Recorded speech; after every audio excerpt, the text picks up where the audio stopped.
Hello everyone, welcome back to the Empower Journal, a space to create the life you want to live. In this podcast space, we explore stories of resilience, purpose, and impact. And I'm your host, Dev. I would want to tell you this. A few weeks ago, in episode 30 of the Empower Journal, we spoke about something many of you deeply resonated with: feeling financially stuck. That episode was an independent reflection on emotional side of money, I would say. The guilty of not saving enough, the stress of raising responsibilities, the quiet comparison with the friends and peers who seem ahead in financial status. And we always have this feeling of I should have figured this out by now. And so many of you wrote to me saying, I earn well, but I don't know where my money goes. I started late. Is it even worth investing now? I feel like I have missed out on opportunities. And that's exactly why today's episode exists. Because awareness is the first step, I would say. But the next step is guidance. Today we are moving from I feel financially stuck to what can I do about it now? And to help us navigate this midlife reset, like basically a financial reset in a practical and realistic way, especially for salaried professionals, we have with us someone who works closely with people in their 30s and 40s who want to get back on track financially. Joining with us today, the financial coach Anupama Kumar, who helps individuals clean up their finances, build sustainable saving habits, and move forward from salary to salary living towards long-term stability.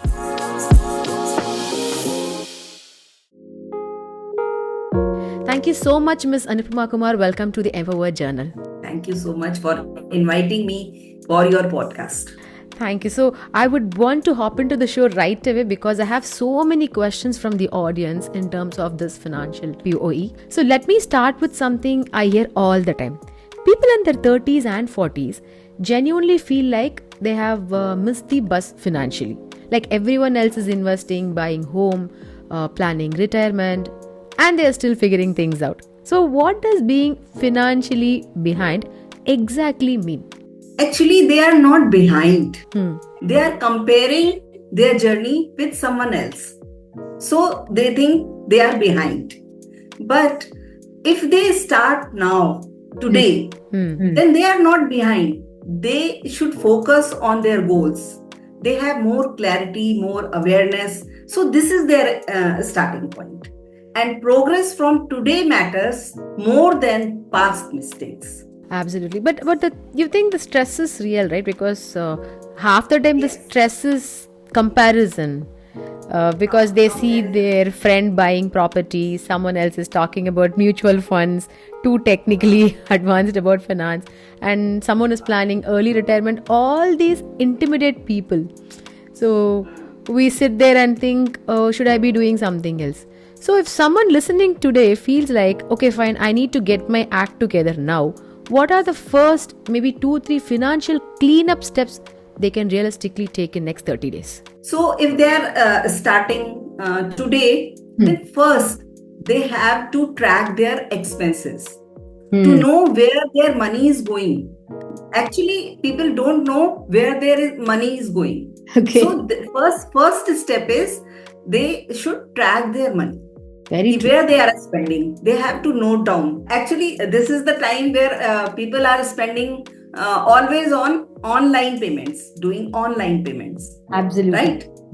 Right? So they should weekly they should know where their money is going. Weekly they can track from their account only. Second step is create a debt repayment plan and automate it. For this, they have to note down all their debt, when they have taken that loan, what is the end time, what time it should be end, and write down what is the EMI, right? Then they should track everything, and after that, which is the highest interest loan, they should repay that first. Okay. So from what you have seen, what are the most common money leaks? Like where does the money quietly disappear without we even realize? Like, yes, let's start tracking the expense, but the leak still happens. So what do you think where it happens? So actually money leaks are impulse buying online. Everyone nowadays always go on Amazon, Flipkart, and just see what is new, and then they purchase it. And unused subscriptions where the money is leaking, and lifestyle inflation. They always want to upgrade their lifestyles. Okay. They have a phone of rupees 1 lakh, but next time when iPhone came, they want that 2 lakh phone. Yeah, very true. Lifestyle creep is very real. Like the income keeps increasing, but somehow so do your expenses also. And next thing is, for this generation, frequent food deliveries. Okay, those Swiggies and People Zomatos. do not cook food at their home, and always want.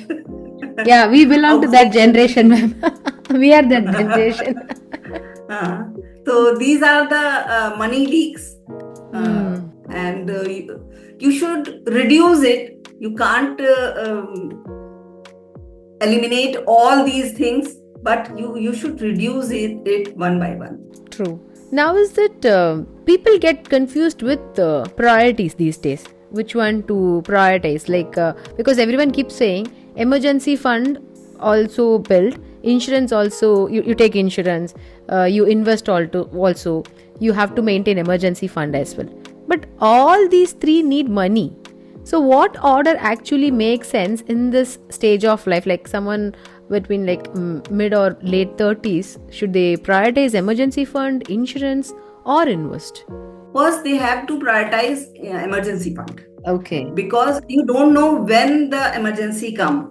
When anyone will fall sick, or when your car will need repair. So first you have to make emergency fund, and emergency fund should be 6 months of your expenses, including EMIs. Okay. And next is insurance, and insurance is health insurance and term insurance, which are pure insurance. These are not linked with investments. And next thing is, you should become debt free as soon as possible. So debt light, you should be debt light. How you should become debt light? By repaying it continuously with discipline. And you should also need monthly audit of your finances. Okay. Every month you should audit where I have spent extra money. Have I done anything wrong?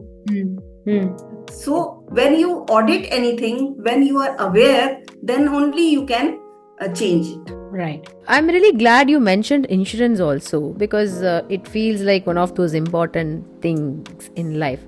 But the problem is nobody is excited to pay for it.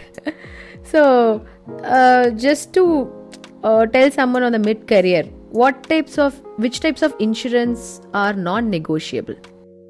Term insurance and health insurance. And health insurance you should take first, because you don't know whenever any person in your family falls sick. True. And hospital bills are always very high. If you take health insurance, then sometimes it will be cashless.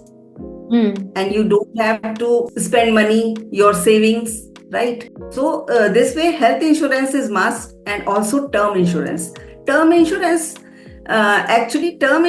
is your earning if you are not there. Say you can imagine a paper and write all your goals, and between and in the middle you write your name, and just remove yourself. Then how those goals will complete, or you can go forward. Your wife can go forward with all these things if she is not earning. So when you take term insurance, that means your family will have money when you are not. Got it. Okay, so let's talk about SIPs also now, because they are recommended everywhere. But when someone new tries to understand it, it just sounds like another financial term. They are, it seems to be a very obvious thing everybody's supposed to know. So in very simple words, how do SIPs work? And how should a beginner decide how much to start with?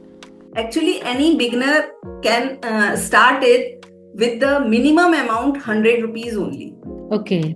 or 500 or 1000, whatever he can afford.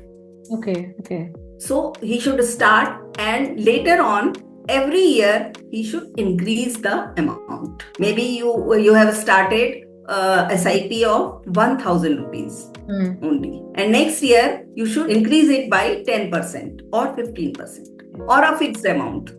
Next year 1100, and next year 1200. So this way, when you increase your SIPs, this is called step up SIP. Then you can accumulate more wealth. Okay. This sounds better actually. But there's another thing which I hear a lot. People with full-time jobs feel like wealth is only built by entrepreneurs and or investors. Like salary se kya hi hoga? Kuch bhi nahi. Is it actually possible to build meaningful wealth while staying in a job? Yes, it's always possible, because wealth needs consistency and needs money also. Yeah. When you are disciplined, when you are consistent of investing, then you can accumulate wealth. Okay. Sometimes you see कि someone जिसका बहुत अच्छा job नहीं है, but he has money. Okay. And someone who earns 2 lakh per month don't have money, because they are not disciplined. Okay. They don't know where their money is going. And someone with less salary have money because he is disciplined. He is doing his investment consistently. Yeah, so and this is where the mindset comes in, I think. Because money habits are not just numbers, it's emotional too. Spending, saving, risk taking. So from your experience on coaching people, what mindset shift actually make the biggest long-term difference? Actually, people's mindset is, I am earning to spend money, and they should shift it to, I am earning to save money, invest money, grow money, जिससे हम अपने family को better lifestyle दे सकें. Right, I get it now. Right. So mindset shift is very necessary. Also, something else that comes up a lot in this term, like risk management. And honestly, it sounds very corporate, I would say. Like something you would hear in a boardroom, not something that applies to everyday life. So if someone has zero financial background, how would you explain basic financial risk management in simple terms to them? Actually, risk management means protecting your money before trying to grow it. Okay. You want to grow your money, then you save money and invest it. But before that, you have to protect yourself from the risk. And risk is someone falls sick, you lost your job. So how can you protect it? Okay. So you have to make emergency fund for 6 months. When you are tracking all your expenses, then add all the expenses. सारे expenses को add कर लें, and इसमें EMI भी plus करना है, and उतना into 6. All your expenses plus EMI into 6 times means your emergency fund. First, they have to protect it. So this is the first step. Okay. Then it's include your insurance, and also not putting your money in one place. So when you make your emergency fund, you have to save it, and some money should be at your home. Because sometimes when you go for any treatment or your card is not working, so how can you pay? So some money you should keep in your home, right? एक example हम लेते हैं. 50,000 is the expenses. Okay. So your emergency fund should be 3 lakh. So this way, 20% at your home, 30% at your in your savings bank account, and 50% as FD or liquid funds. So this way you should keep your emergency fund, right? Okay. And for insurance, it is obvious कि बहुत जरूरी है insurance, health insurance and term insurance. So if someone begins investing seriously at 35 or even at 40, what kind of realistic progress can they expect in the next 5 to 10 years? I mean, not a fancy number, but just what a consistency can actually do. Actually, they should start SIP, right? And I can say they should distribute their income in 3 buckets. First is lifestyle bucket. So first is lifestyle bucket. Okay. Second is कि short term goals है उनके लिए, and third is for long term goals like retirement planning. They should start investing in that way. First emergency fund, insurance, risk management, then SIPs for investments, and some should be in flexi cap, some should be in large cap. They should diversify it, and how they can make emergency fund, what insurance they have to take. First, they should know what is their net worth. Okay. Actually, people don't know what is their net worth. Net worth means what are their assets and what are their liabilities. Are their assets more than their liabilities? Then they will have surplus. And if their liabilities are more, then deficit budget hai wo to na. Exactly. Now, before we close, ma'am, we have to talk about something very important, because financial scams and these too good to be true schemes are everywhere now. Someone promising double return, someone saying guaranteed profits. So what are the biggest red flags people should watch out for before investing their hard-earned money? So when you interact anyone and you find that the investment opportunity is too good to be true. Yes. आपका पैसा 1 साल में double हो जाएगा. This is a red flag. How they can double my amount in just 1 year or 2 years? Too good to be true जो भी है, उसको वो red flag है, वो नहीं करना है. And if they are, कहना चाहिए कि बहुत क्विक करिए, तुरंत करिए, ऐसे बोलते हैं ना, जस्ट बस आपके पास जस्ट 10 मिनट्स हैं, 10 मिनट्स में डिसीजन लीजिए. Okay. Right? तो वो भी गलत है. So first red flag is it is giving high return, guaranteed high return. People are promising guaranteed high return. And second is pressure to invest quickly and lack of transparency. They are not telling you everything, major warning signs and everything. They are not telling you anything. Just give them money and they will run away. Yeah. Always verify with trusted sites and someone trustworthy. Don't be greedy. I can say good. Exactly, that's the ultimatum. Okay, ma'am. So one last thing. After listening to this episode, what are those 2 or 3 simple things someone can do in the next 7 days itself? Like, there is this Gen Z working. There are like 5 different workforces working together. The Gen Z, the 90s kids, the boomers, we have the senior management, mid-level management, top-level management, and across where all this 5 generation is working together for the first time. So something for this Gen Z, for the 30s and the 40s. Immediate things which they can start doing in the next 7 days itself, like actual steps. First day, they should start with just listing all their expenses. So they should know where their money is going. Okay. They should then they should know what are their needs and what are their wants, and they should list also where their money is leaking, how to fix it.